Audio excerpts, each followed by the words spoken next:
Hey, what's up, everybody? I want to welcome you to another episode of the Dreamers Pro Daily Recap, where we give you a recap of all of the hot topics that we covered that day. You can catch them in their long format and also catch it fully streaming for free on Apple Podcasts.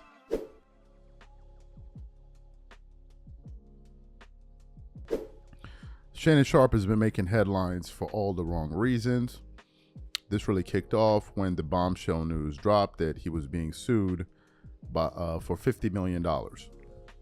By a young lady that he had sexual relations with, but that was just the first one. As soon as that news came out, it just began to get messier and messier by the second. Next thing you know, text messages were being published online on his Instagram page, and then more details started to come out, and then the audio came out. We did a live reacting to that sound that came out. And then yesterday, as I was going through the internet, I came across pretty startling report, right? A pretty startling report that essentially says that Shannon Sharpe had initially offered this young lady $10 million to settle. $10 million.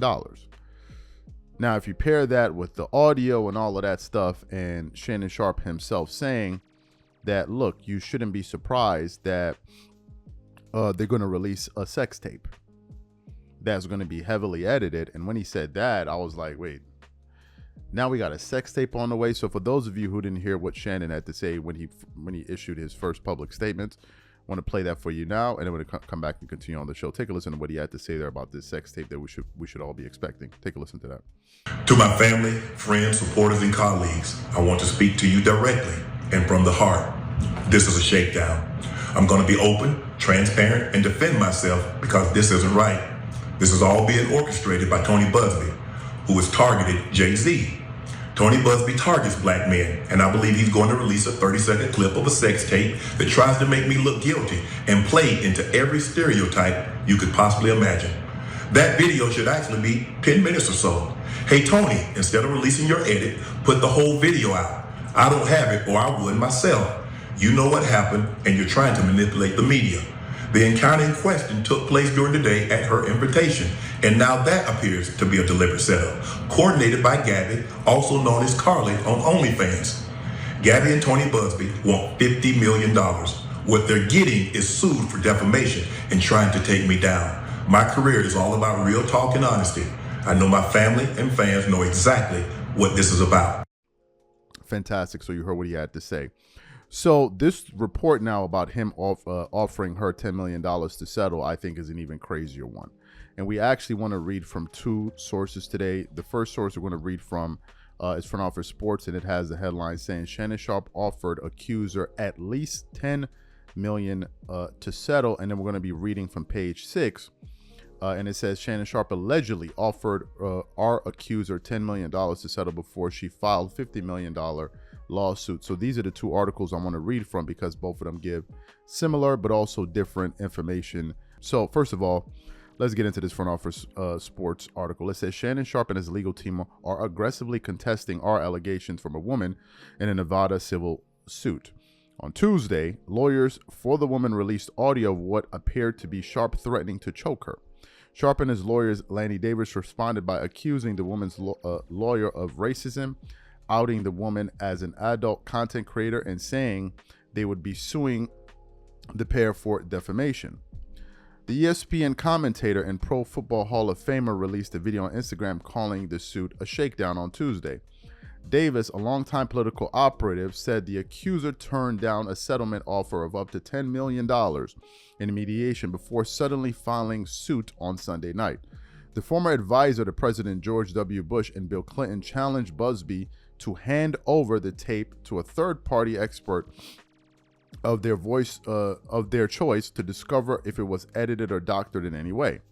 But he did say Sharpe and the plaintiff engaged in sexual role-playing. He admitted his client used the word choking in the heat of the moment, but Davis said it was not intended literally. Previously, Davis released salacious texts which he said reinforced that the couple were in a consensual sexual relationship. By the end of their relationship, Sharp was paying the plaintiff for sex, according to Davis. It is our opinion that this is a classic case of blackmail. The plaintiff demanded tens of millions of dollars in a proceeding that's called mediation, in return for her not publishing this tape, which she showed the lawyers for Mr. Sharp, said Davis. The lawyers for the woman, Tony Busby, told reporters Monday that the texts are from prior to the alleged brutal assault. Busby represented dozens of women who settled sexual assault allegations against then Texas quarterback Deshaun Watson in 2024. He also represented a woman who accused Jay-Z of honoring her. That case has since been dropped, but the rapper is now suing Busby for extortion and defamation. Sharp referenced that suit in his address on Tuesday. Tony Busby targets black men, Sharp said in a 1-minute video posted to his social media account. So good, we got that. Now I want to read from this other article here. And it continues on, and it says, this is the pertinent information here. It says, attorneys from both sides agree that Sharp and the woman who filed her suit as Jane Doe entered into mediation to try to resolve the issue. Lanny Davis, who currently represents Sharp, claimed to Front Office Sports on Tuesday that Doe demanded tens of millions of dollars in return for her not publishing a sex tape that both sides agree exists. However, Doe's attorney, Tony Busby, told Page Six that Sharp offered his client $10 million, but she rejected that offer to settle and decided to file the suit on Sunday. It then continues on. Listen to this information here. Busby claimed, back in early February, our office contacted Mr. Sharp on the behalf of Jane Doe and broached the subject of a meeting. Multiple conversations took place. Ultimately, a mediation occurred. According to Busby, Sharp, who's 56, was represented by different lawyers in the mediation. The mediation process went on for more than 6 weeks, ultimately leading to Mr. Sharp making an incredibly significant offer to settle. However, Doe allegedly refused the hefty sum offered by Sharp and instead filed the case. Davis has not yet responded to Page Six's request for comment. Further details from mediation conversations, if any, are unknown. So, folks, look, you've heard what these reports had to say there. Okay, what are my thoughts about this? This is damaging. This is damaging. Because essentially what all of this is painting Shannon Sharp is as some person that just basically, somebody that tried to take advantage of this woman. And that audio didn't help of him saying, I'll choke the SH, out of you. That didn't help. Number one. Number two, if we look at this from a macro level, this is not helping his career. I know some people say, press ain't bad press. This is bad press. And the fundamental reason this is bad press is, number one, because he works for ESPN, which is a Disney-owned company. And number two, he was essentially gearing up to sign a $100 million extension with the Volume Podcast Network.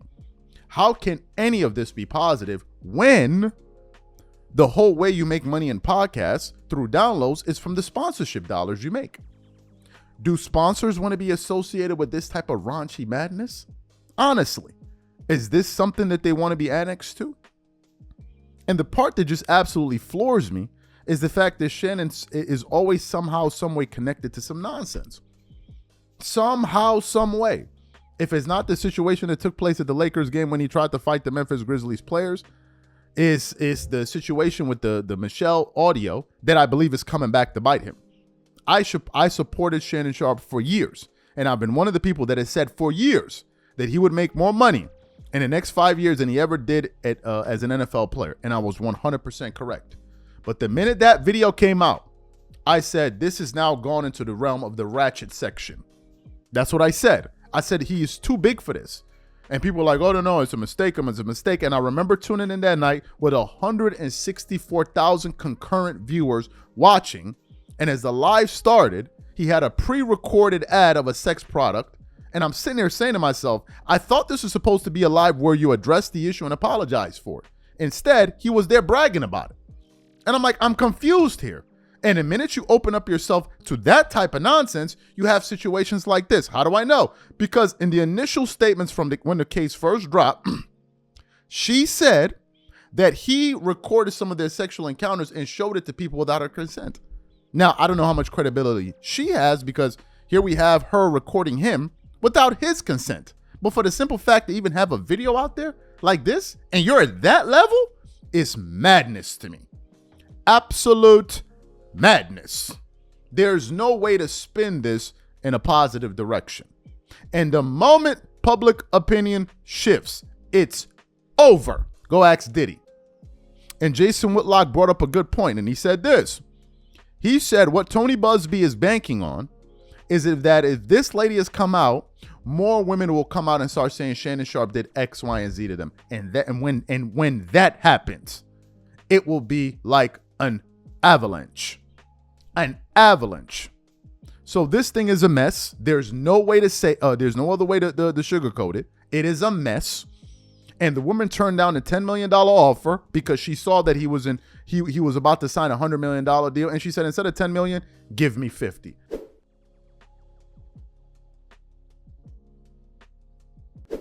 As you guys know, the NBA playoffs is underway. There have been some exciting series like the one between the Clippers and the Nuggets. The Pistons and the Knicks have been up there, kind of.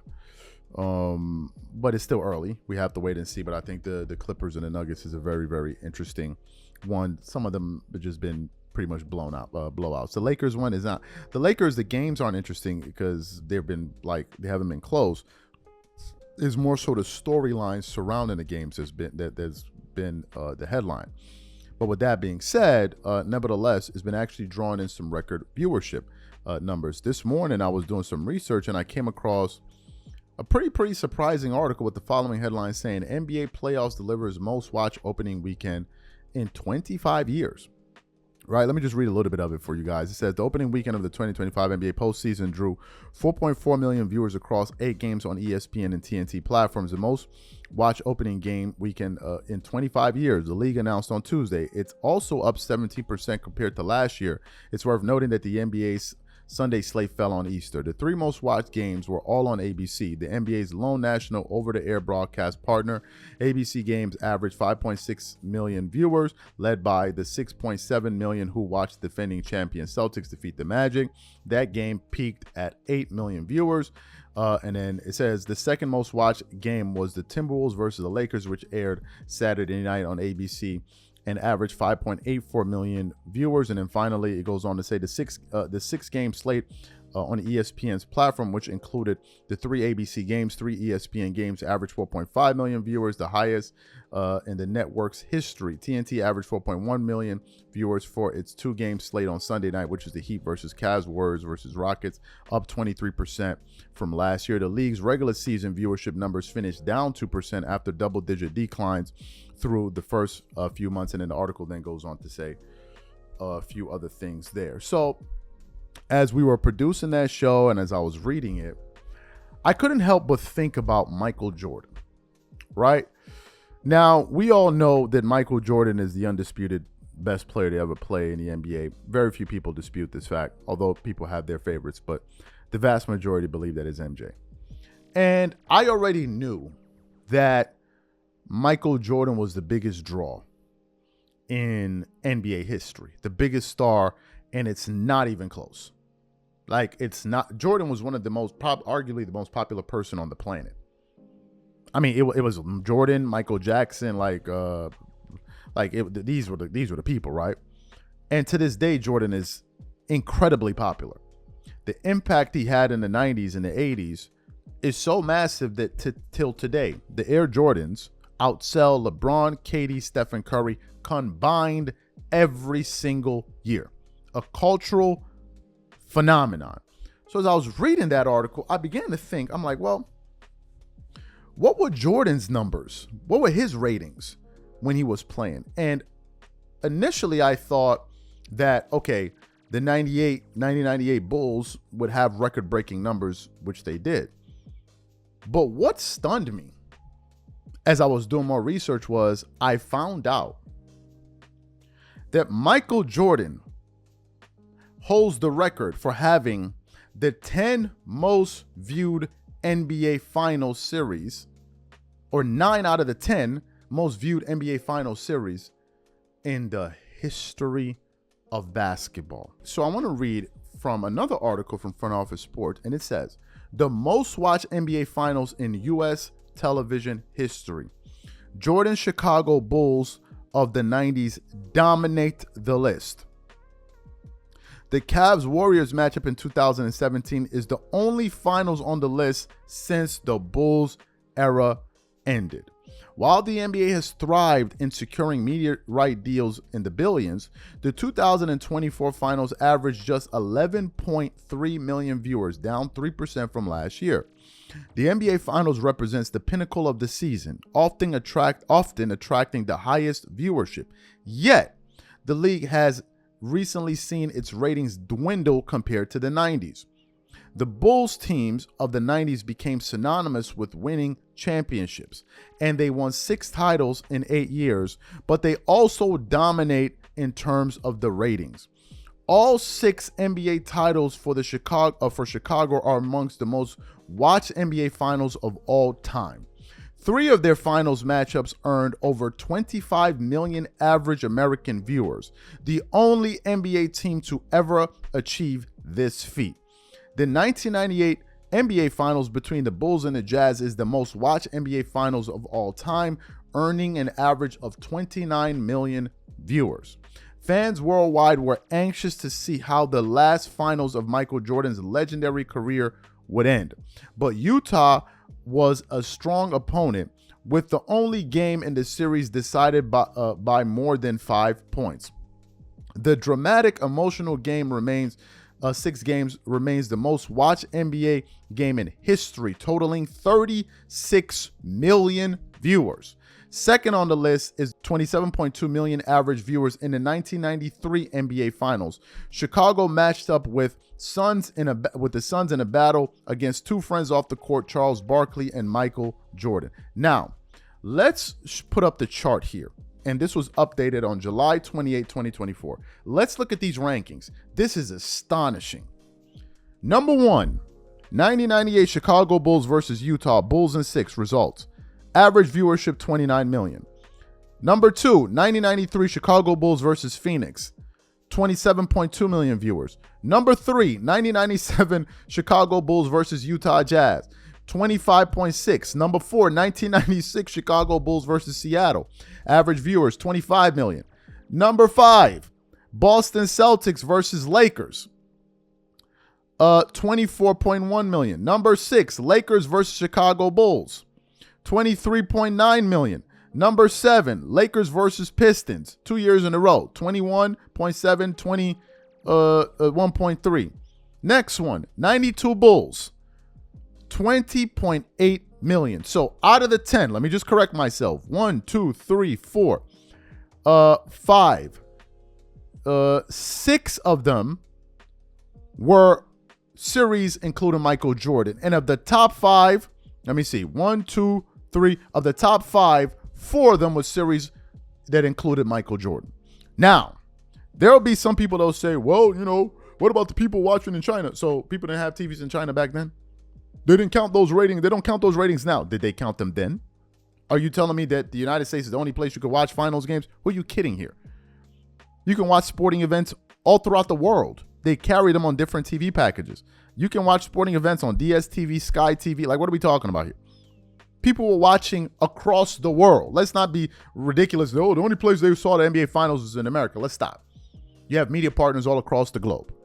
This is just U.S. viewership numbers. Now, some people are saying, well, there must be more viewership numbers now because more people are watching. Where is this data indicated? Where is it indicated? Where is it indicated in the shoe market? Where's all of this enthusiasm that you may be trying to allude to? Look, folks, MJ dominated basketball on every level imaginable. This is why when these ridiculous zealots come out here trying to argue, well, Jordan definitely is the GOAT on the court, but off the court, LeBron is the GOAT. I'm like, no, he's not. He's not the GOAT on any platform. Jordan is the GOAT on the court, and off the court, it's not even up for discussion. It's actually not even up for discussion. You want to know how big of a GOAT Michael Jordan is? Go back to the 75th anniversary introduction or whatever it is, ceremony in Cleveland, Ohio. Who got the loudest applause in Cleveland? Was it not Michael Jordan? How do you explain that? From a player that hasn't played in going on 3 decades. 3 decades. So with all of this, the viewers are up and viewers are down, whatever it is that they're saying, none of these guys compare to Jordan. And I think it's also important to say this, just to take a final shot at these bozos on the left and the right. You guys like to say that this era is better and blah, blah, blah, blah, blah, blah, blah. Okay, I grant you that. Why haven't we been able to identify a star with more star power than Jordan in the 90s? Where is this guy? This is the greatest era ever. Why aren't we looking at anybody playing right now and saying, man, this guy looks like he's going to be the greatest player ever? Why can't we identify this person? Where's this person at? Why can't we identify this person that we can say, man, he's a bigger draw than Michael? Where's this person? Now, some people will say, oh, no, it's because of the nostalgia that people have for Michael Jordan. Yes, you're correct. People have nostalgia for Jordan because Jordan is synonymous with winning. And he created a lot of positive memories for people. You can't have a losing record in the finals and create nostalgia for people. Sorry to break it to you, bro. Son is 6-0 in the finals. Now, some of these clowns will like to bring up the, oh, well, but you act like Jordan won every single year he came into the NBA. No, he didn't. But you bringing up that point further hurts your point. Did LeBron win every single year when he got into the NBA? So then why are you bringing it up? I don't know, because I'm a dumbass. And I thought I was using some type of logic when in reality I'm not. People don't like to mention Jordan's. Of course people bring it up. He was the greatest player we ever saw from the moment he walked into the league. At year number 20, year 2, he was average. As a rookie, he averaged 28. What are we talking about? As a rookie, he averaged 28. What are we talking about? But they have nothing else to say. What these bozo morons won't tell you is that for the first 6 years of Michael Jordan's career, he never played with another all-star. The minute he had an all-star, he went to the NBA Finals 3 years in a row and run 3 in a row. That's what these super bozos don't tell you. They don't tell you that. They don't tell you that Michael Jordan only lost 1 playoff series when he had at least 1 all-star teammate. Can your favorite player say that? I don't think they can. Can my favorite player say that? I don't think they can. Please, let's be for real. Jordan is on a totally different level. I'll repeat it once more for the people in the back. Jordan has only lost 1 playoff series when he had at least 1 all-star teammate. Can LeBron or Michael or Kobe Bryant say that? I don't think they can. I just don't think they can. Now, some people say competition is better now. How can competition be better now when the game is softer now? How? These people don't think. They think that they're saying something intelligent. I've told you, I have listened to almost every single LeBron fan argument, and the common thread along all of their arguments is that logic is nowhere to be found. Nowhere. They argue from the standpoint of their own position, but they don't argue from the position of the rebuttal. That's the correct way you argue. You don't argue your position, you argue the position people are arguing against, that are putting against you. So when they're putting up their arguments, they don't realize there's another side to that coin.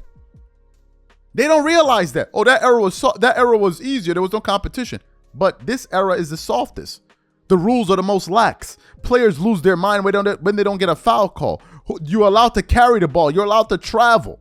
You can't even touch players. What are we talking about here? That's the environment of the NBA. There's literally no physicality whatsoever. So how could this era be harder? I don't know, because I'm a dumbass. Let's think about this. And the reason that they bring up this point is because, well, because who did Michael Jordan face? My son. Who did LeBron face? They used to call the East the cakewalk East. LeBron has been in the NBA. How many years? 27,000 years. Who knows? He's been in the NBA for 20 years. How many of those teams, how many years did LeBron play in the Eastern Conference? LeBron played in the Eastern Conference for what? 2003, 2013 was still in the East, so that's 10 years. 2000. He went to the Lakers with 2000. So LeBron played in the East for what, 14 years? They're about 14 years, right? In that 14-year window, how many champions came out of the Eastern Conference? How many? The Heat had 2. The Pistons had 1. The Celtics have 1. The remaining 10 came from the West. The remaining 10 came from the West. The Lakers got 5. The Spurs, I think, got 4 or 5. The Mavericks got 1. 10 or 11. In the last 20 years, what conference has the most competition? In the last 20 years, what conference has the most champions? Well, let's go through it. The Warriors got 4. The Lakers got 5. The Spurs got 5. That's already 14. The Nuggets, that's 16. That's 15. The Mavericks, that's 16. Who are we kidding here? If LeBron is as great as you says he is, why hasn't he only been able to go to 1 final since he's been in the West? 1. Kobe went to 7 in the West. 7 and won 5. He went to 7 and won 5. Do you think LeBron would have gone to 10 straight championship rounds in the West? You're crazy. You're insane. It would have never happened. Do you know why? Because he would have been facing legitimate teams. In the East, he was only playing against 2 teams. That's the Celtics and the Pistons. In the West, you would have to go through Sacramento. You would have to go through the Spurs. You would have to go through the Lakers. Then, later on, you would have to go through Golden State. And you think he would have gone to 10 finals? Well, I believe so. Okay, he was in the West. How come he only went to 1? How come he only went to 1? Since y'all want to talk about competition. Since this is the point y'all want to make. And some people say, oh, no, you're hating. Nah, bro, I'm giving you the other side of the coin, sir. Y'all just want to be up there twerking it up all over the place, pouring honey all over each other's booties, hollering and screaming. One's flying all over the place. You can't even see. You can't even see. You can't even walk through a room without honey you just dodging honey. Dudes, you look over there, the table is shaking. They under there twerking. Just gyrating. They want to be able to twerk without any interruption. And the minute we walk in, we're like, nah, yo, son, stop. Like, yo, son, stop. Get off the floor. Get off of me. Get off of me. You're touching me, and I'm beginning to shake. Get off of me. Oh, you hating. Nah, we providing you with the other side of the coin. So don't ever come at me with no, ain't no debate.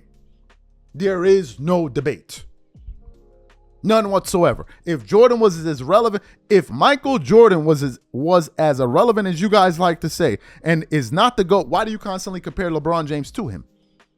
He's not the GOAT. Why you compare him to him? Why don't you just say he the GOAT and that's it? Why you just say he the GOAT and that's it? And I was just thinking about it the other day.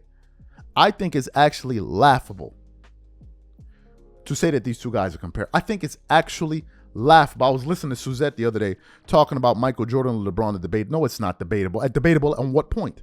I was thinking about like debatable in terms of what? What are we debating here? What's the debate point?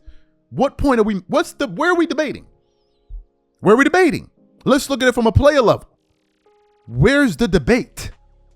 Jordan is clearly the better offensive player.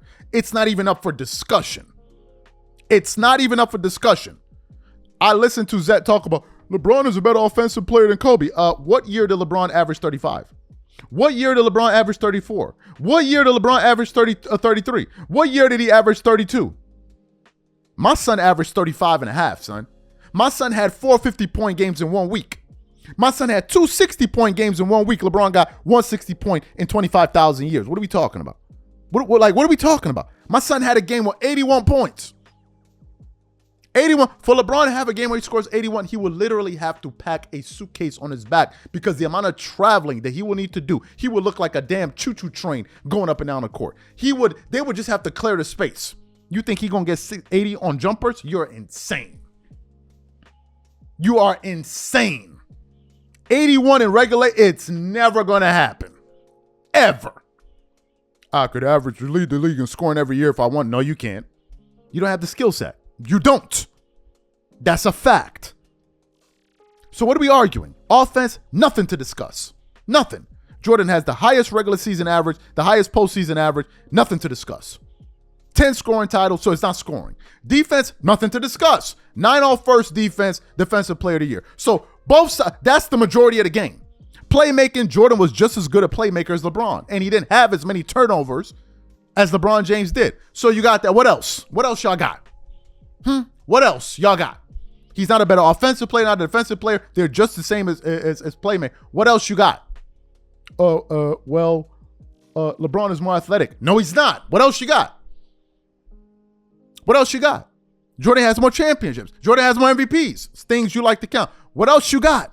The only thing LeBron fans have is counting stats that nobody cares about. And you know who else don't care about counting stats? LeBron fans themselves. Do you know how I know this? Because these wild-ass Thundercats was calling LeBron the GOAT before he had the scoring. They was calling him the GOAT in 2016. He didn't have all the records then. That didn't stop you dudes from twerking it up and breaking honey out the freaking jar and slapping each other with it. That didn't stop you dudes.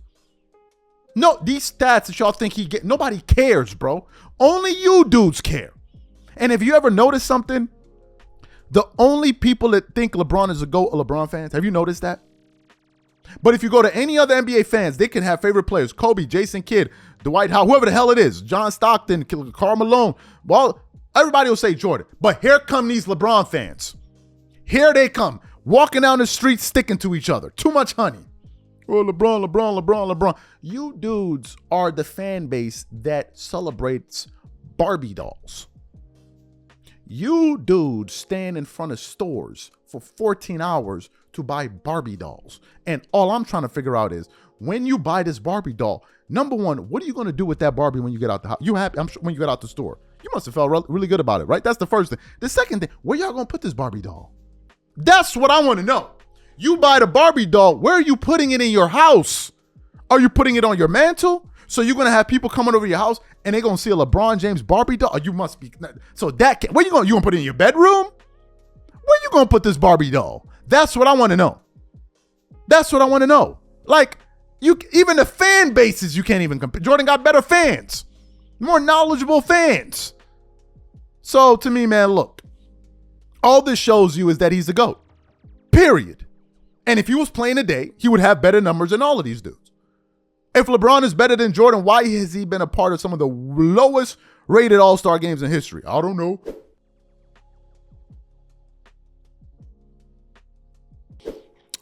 As you guys know, the NBA playoffs have kicked off. They've been very, very interesting, some of these series.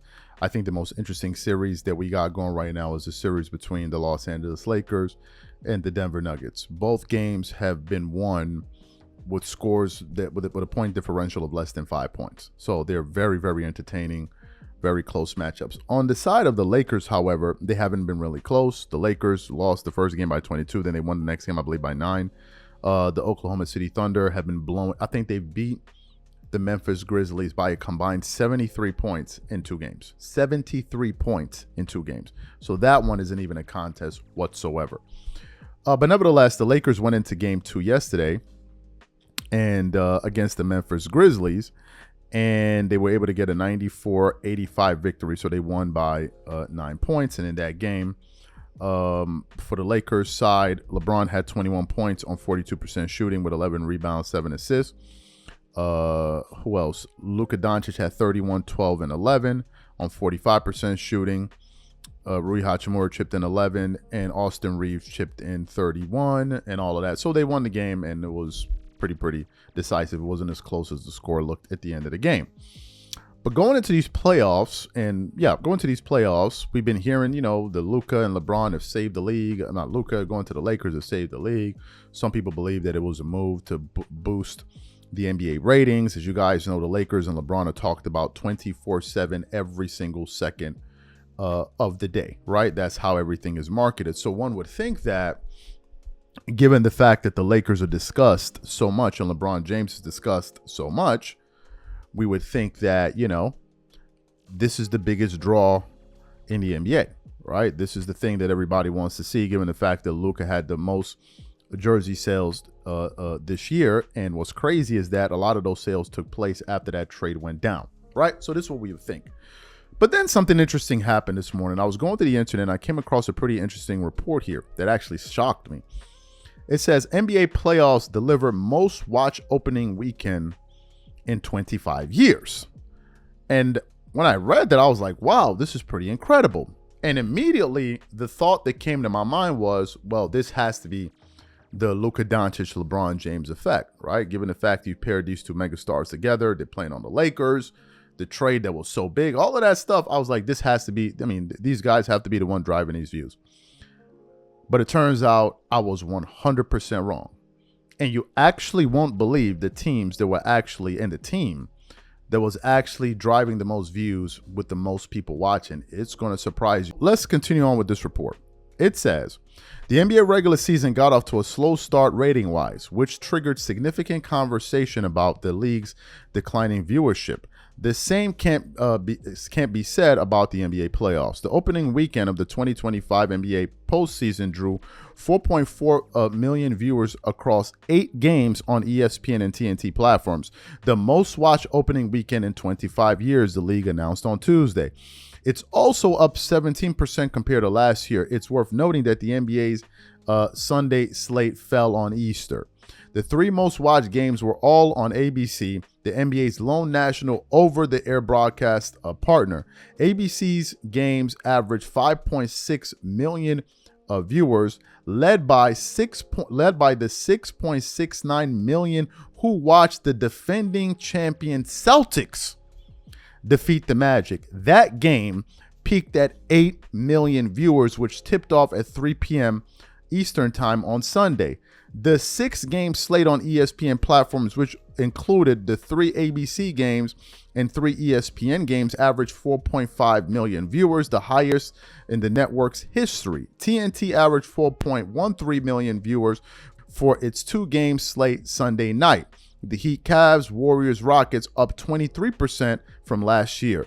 The league's regular season viewership numbers finished down 2% after doing double-digit declines through the first 2 months.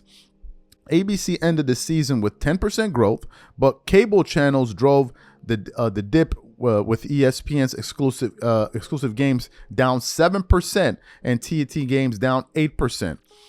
On top of the dwindling cable subscribers, cable channels do not have exclusive broadcasting rights in local markets.